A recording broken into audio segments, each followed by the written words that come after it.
Welcome to the Individualized Education Plan, the Details, Part 1. This video is brought to you by Disability Rights Florida, but is not a replacement for the advice of an attorney. You may request free and confidential information and advice regarding a specific special education issue by contacting Disability Rights Florida directly at 1-800-342-0823 or www.disabilityrightsflorida.org.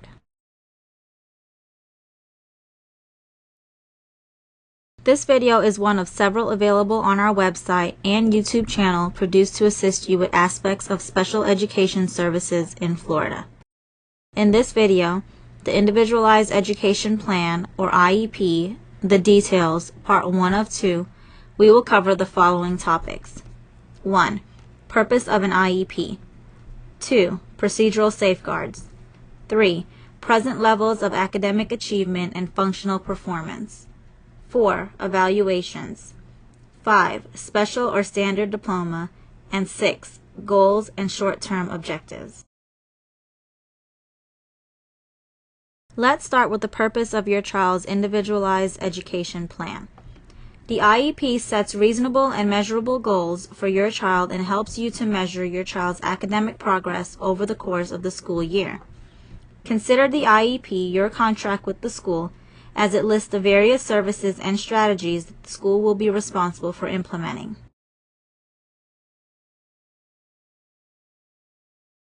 It's important to be familiar with your procedural safeguards. Procedural safeguards are your rights under the Individuals with Disabilities Education Act, or IDEA. These rights are designed to ensure that you, as the family, have the opportunity to be a meaningful partner in the educational decisions made about your child. Parents can obtain a copy of their procedural safeguards by visiting the Department of Education's website at www.fldoe.org/ese/pdf/procedural.pdf. A copy of your procedural safeguards should be provided to you at the following times: at least once per school year, upon initial referral or your request for an evaluation, when a change in placement occurs, upon receipt of the first state complaint filed in one school year, upon the receipt of the first request for a due process hearing, and upon your request to receive a copy.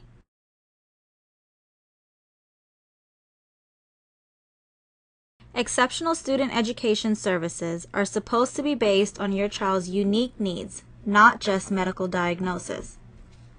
When working with your IEP team, it is important to know that your child's disability should not determine their placement. Teams should develop an IEP that meets the child's unique educational needs. Once the IEP is drafted, the team should determine what is the least restrictive placement that can appropriately implement the IEP. Teams should always consider the general education classroom first. When assessing a student's needs, the school district has an obligation to conduct a comprehensive educational evaluation that takes into consideration all areas of potential disabilities. This process will allow the school to make an accurate determination of eligibility and determine how the student's disability impacts the student's ability to make meaningful educational progress. The development of the child's IEP goals, placement, and progress monitoring should be based on the student's unique needs as identified in the comprehensive educational evaluation.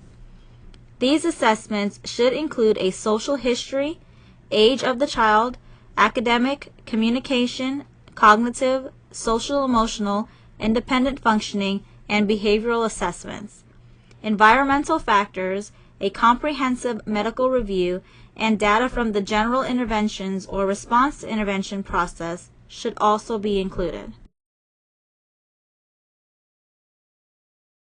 The purpose of an educational evaluation is to assist schools in determining if your child qualifies as a child with a disability as defined by IDEA.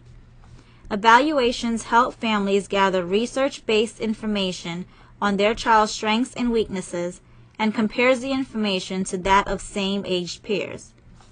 When the IEP team is making decisions, it is important they refer back to the information provided in the evaluations.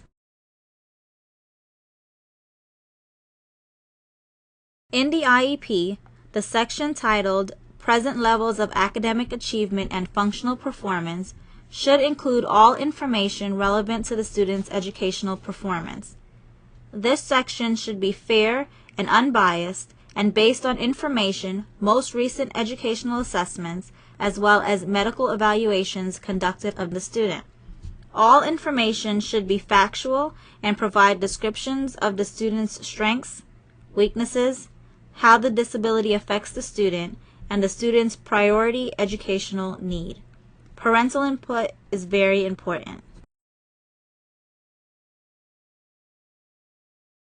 Regarding the format on this section of the IEP, be aware that each district may write it a little differently. Regardless of different formats districts may use, good starter phrases for this section include phrases like effects of the disability and priority educational need. A present level of performance or PLOP statement on the IEP should have 3 sections. A section that states what the PLOP is based on that will help the team focus on the documentation that was reviewed and allow the team to describe the child's strengths and weaknesses. A section about the effects of the disability that will allow the team to describe how the disability directly impacts the child. And a section stating the priority educational need that will describe what the student needs to be successful. When these are put together, a clear PLOP statement might sound like this. The student is social, is a hard worker, completes all class and homework, and is involved in an after-school club on campus and a sports team in the community. The student talks out an average of 15 times in a 50-minute class period. Last school year, the student used behavior reminder cards in classes as a supplementary aid. The student has a hard time staying on task and interrupts others and self. The student's priority educational need is to decrease the number of times the student talks out. In Florida, your child cannot receive instruction on standards and curriculum that do not count toward a standard diploma and therefore be on a special diploma track unless you give informed consent. In Florida, schools are required to use a statewide informed consent form that includes information about the benefits and consequences of consenting to a special diploma track and not a standard diploma track. The selection of a special diploma track is life-altering and prevents the student from being able to go to college or pursue some occupations. Thus, the decision requires your informed consent. Your responsibility is to learn what your options are and carefully decide whether to give consent during the IEP meeting each year. If you do not consent, the district will have the burden to prove at a due process hearing that a special diploma track is the correct placement. Otherwise, this change will not be implemented. The IEP is required to have a section that lists the annual goals your child will accomplish that year. Annual goals allow the team to measure quarterly and annual progress. For students on alternate assessments, the IDEA requires the IEP team to also develop short-term objectives. These are shorter and more specific goals that allow the student to reach the larger, broader annual goal. School districts may choose to use short-term objectives or benchmarks for all students with IEPs, since the intention of objectives and benchmarks is to assist the IEP team in monitoring progress. Annual goals must be measurable, individualized, and specific statements of what the student needs to learn. IEP teams must have baseline data to draft goals. You cannot accurately measure progress without first determining your starting point. Annual goals should help move the student towards greater progress in the general curriculum. Annual goals should include 3 components: conditions, behavior, and measures. The following is an example of a proper annual goal. Given a writing topic, the student will write a 3-paragraph essay with at least 5 supporting sentences in each paragraph and no punctuation errors 85% of the time. For the previously stated example, here is the breakdown of its 3 components. The condition was the part that stated, given a writing topic. The behavior was the part that stated, the student will write a 3-paragraph essay with at least 5 supporting sentences in each paragraph and no punctuation errors.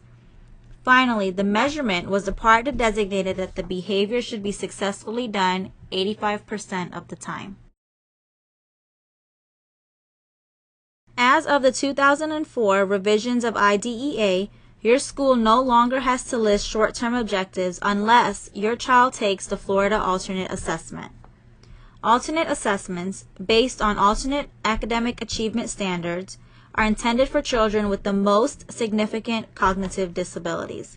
Short-term objectives and benchmarks are the interim steps a child will take to reach an annual goal. Under the IDEA, states can still choose to use short-term objectives and benchmarks with other children. The Florida Department of Education has left this issue to local districts to decide.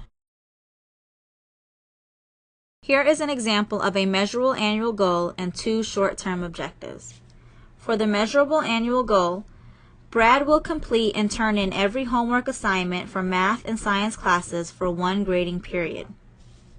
For the short-term objectives, 1.